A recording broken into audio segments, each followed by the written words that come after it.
Hey pillars, welcome back to a brand new video. In this video, we're going to be talking about why upgrading an entry-level road bike is a waste of money. I covered this topic on my channel about a year ago, but I still get this question asked a lot, so I thought I would do an update. Sit back, relax, and buckle up. For anyone that gets triggered easily because of the truth, you're in for one bumpy ride. Now, before I share my opinion, I just want to give some context. I have over 7 years in the cycling industry, and the amount of overselling and overhyped marketing within the cycling industry has created this love-hate relationship that I have with the industry. I just came from the 2020 season riding over 20,000 kilometers on my entry-level road bike. It's a giant TCR, and the rims on them were absolutely, and I mean absolutely, terrible. I tried to get them warranty and Giant wouldn't actually stand by their product. Now, this isn't a reflection on other brands and their entry-level road bikes. Usually, for some companies, they do have problem with aluminum rims, but I would say for 90% of the time, the rims are more than enough and they actually stand the test of time when it comes to riding for almost 90% of riders. The bike I'm currently riding is the Giant TCR Advanced 2 KOM Edition 2020. It has a carbon fiber frame, fork, aluminum steerer, and it retails for around 2,050 USD, and it has a 105 group set and rim brakes.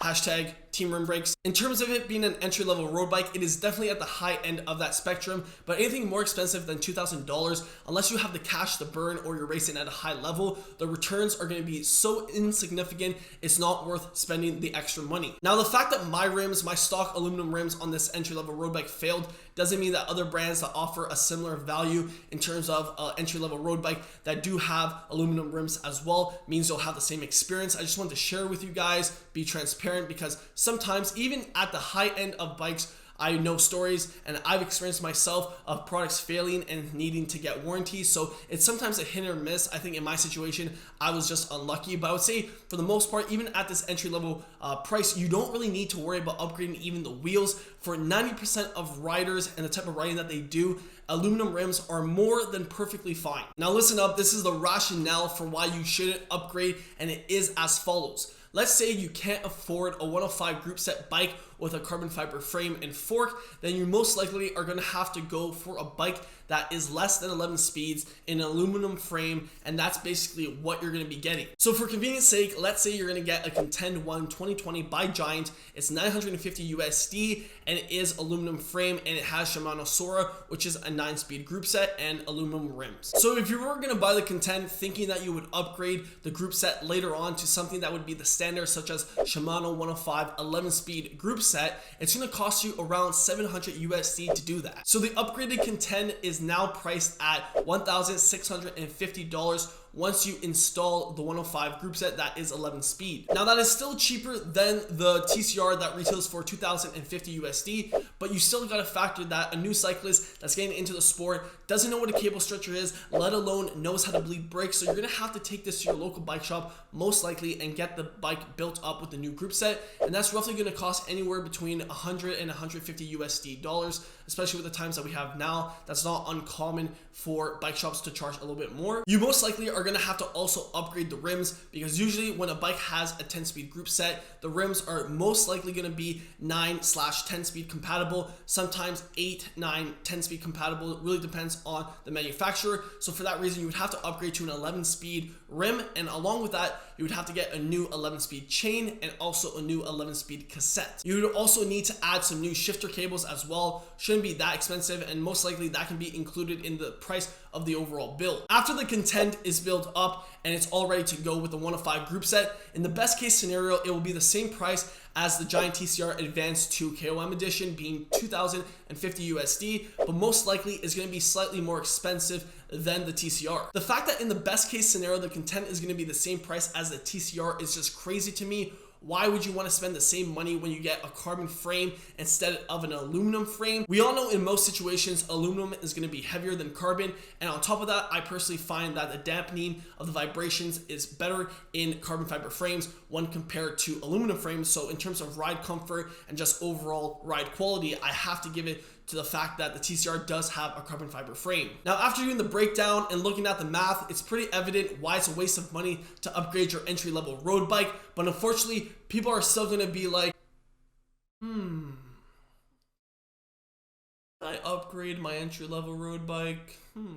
Now, before anyone says, you can buy secondhand parts and upgrade and save money. Now, I totally agree with that and actually encourage that if you know how to inspect the parts that you're thinking of upgrading / buying. I'm never going to encourage new cyclists that are new to the sport to spend time about learning about parts so that they can buy secondhand equipment. They should just spend their time really focused on getting dialed in on the bike, enjoying the ride, learning about their bike, just really dialing in their fitness, getting started, getting the ball rolling, rather than focusing on these small upgrades that they can learn about and then they have to, potentially get scammed or burn off broken parts. I will never encourage that. Now, the calculations we did and the breakdown regarding the group set upgrade is pretty much the exact same when it comes to wheel upgrades, and I highly suggest that cyclists wait and save up for a bike instead of buying a bike and then upgrading it slowly over time, because if you do it that way, you most likely are always going to spend more money in the long run. Now, I understand some people can't spend the extra money up front, and I totally understand that, but I just want to remind you, in terms of the best bang for your buck and the best return on your investment, it's when you buy the bike that has everything that you want originally. Now, you don't need to work in the cycling industry to just think logically and use some common sense here why it's usually cheaper. If these big corporations, these big brands can build thousands of bikes and basically spec them out and get all these group sets and wheels for a cheaper price and slap them onto the bike as a whole, that makes more sense why they could offer that cheaper than you individually building it up. So usually, unless you get some crazy steals and you know what you're looking for, you're usually going to spend more money. And I learned that out the hard way. I thought I would be smart back in the day when I was racing as a junior, that I would build up my own frame, and I spent way more money than I should have when I could have just bought a brand new bike that had basically everything that I upgraded this frame on. But then again, I'm hoping to share my mistakes with you guys so you learn. And for anyone that really does enjoy the custom aspect of building up a bike, that's a totally different niche than this video is designed for. This video is designed for new novice cyclists getting into the sport. And for anyone that's gonna say, I want to enjoy my small upgrades right now. If you really want to put some expensive rims on a smart car along with a super powerful engine, then totally go for it. Majority of bike companies are very smart when they actually spec out bikes depending on the category and the intended rider that they're designing the bike for. With that being said, some bike companies actually take advantage of new cyclists and push product features such as disc brakes, lighter, stiffer, more responsive. It really aggravated me when I would see bike shop associates take advantage of uneducated cyclists and sell them equipment that they will never get the use for it because it wasn't intended for the type of rider they are or the type of riding that they plan on doing. Now, this isn't every bike shop. There are the hidden gems out there, but it's like finding a needle in the haystack. And on top of that, whether it was me working in bike shops and seeing this firsthand or actually being a customer myself at bike shops, this is something that's very prevalent within the cycling industry. Bike shop associates, like most people in sales, are like sharks when they smell blood. When an uneducated cyclist comes through the shop's doors to buy their very first bike and ask a sales associate whether or not they need electronic shifting, the sales associate's eyes will light up with $sign. Now, I don't want to ramble too much, but when it came to selling bikes, I would always push a bike that had a carbon fiber frame and a 105 group set.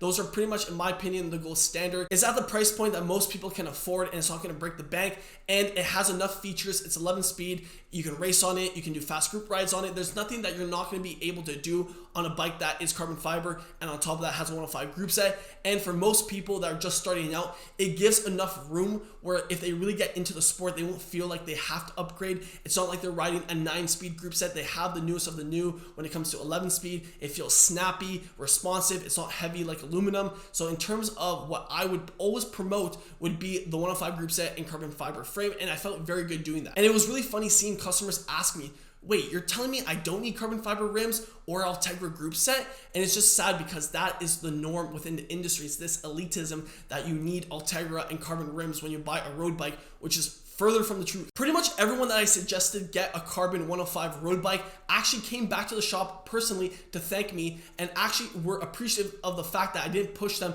and try to oversell them, and I got them a bike that perfectly fit their needs. And as you probably guessed, there were customers that bought more expensive bikes than they actually needed. And like I always say, what you do with your money is up to you. How you spend it is totally up to you. Just because I don't find value in it, and even though I could buy a bike similar that's really expensive, just because I don't find value in it, that's totally up to you. If it makes you want to ride more, makes you feel good on the bike, then totally do it. Just, I always think when it comes to making purchases, What's the return on the investment in terms of value? Is it the best bang for the buck in terms of what I need to do? So yet again, I've already made videos on my channel why I wouldn't even get a super bike, just because unless I'm racing at, Continental Pro, there is no need. And just to add on to that point, the biggest that I would ever experience working in bike shops was when people would actually finance their bike.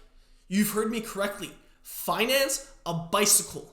And that just always blew my mind. And I really didn't understand, but then I actually took the time to understand that when people would do this, they were doing an emotional, impulsive decision to make that purchase rather than an informed, logical decision. And for the most part, the people financing the bike really weren't informed customers. They were going off of impulse. And that's just very, very sad, because why would you spend money on a bike that you don't have and you're gonna have to pay interest on it? Maybe I just have too much financial literacy and I'm always talking about best bang for your buck, and for most people that just doesn't cross their mind. If you learned something from the video, I highly suggest you like this video and subscribe to the channel if you have not. I really recommend you send this video to someone that's either a new cyclist and that's actually going through the process of buying a new bicycle, because it most likely will sway them in a direction of getting something that fits their needs rather than, being emotional and thinking that they need to spend more money on a bike, on a sport that they don't even know they like yet. That's what this video is for. I really want to promote people getting the bike that they actually need. Now, if you stuck around long enough, I just want to quickly touch up on the elitism that happens in the sport.